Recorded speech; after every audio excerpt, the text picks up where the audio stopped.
Mga kapuso, sa covered court po, pansamantalang kaklase ngayong araw ang aabot sa mahigit 6 na estudyante ng San Francisco High School dahil sa sunog doon kahapon. At live mula rin dito sa Quezon City, may unang balita si James Agustin.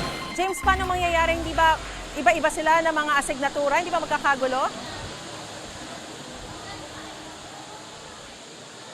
Maris, good morning. Ang mangyayari lamang ngayong araw ay meet and greet sa pagitan ng mga estudyante at mga guro dahil bukas yung opisyal na pagsimula na talaga nung klase nila doon sa building ng senior high school. So ngayon ay mga nasa 2 oras hanggang 3 oras lamang yung klase ng mga estudyante kung saan yun naapektuhan yung mga classroom nila noong nangyaring sunog kahapon.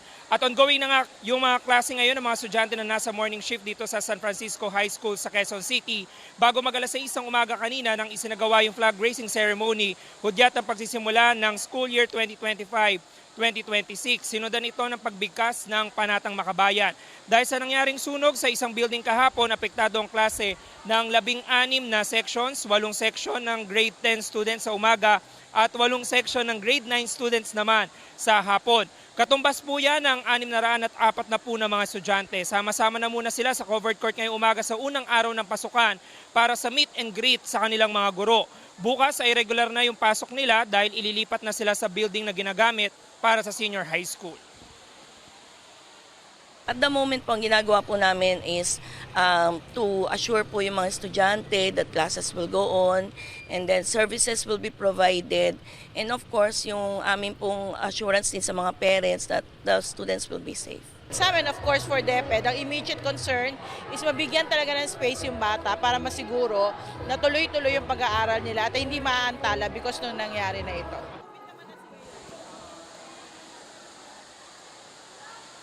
Samantala Maris, ito mga nakikita nyo, ito yung mga estudyante ng grade 10 students na 8 section po yan. Yung mga classroom nila ay yung natupok ng apoy kahapon. Pero itong sitwasyon po na ito sa covered court, ngayong araw lamang po ito pansamantala. Yun ang pagtitiyak ng pamunuan nitong San Francisco High School dahil bukas ay meron na silang mga classroom doon niya sa building na inookupa ng senior high school. Ang paliwanag sa atin dyan, ang target kasi ngayong taon Maris ay yung senior high school ay isang shift lamang sila.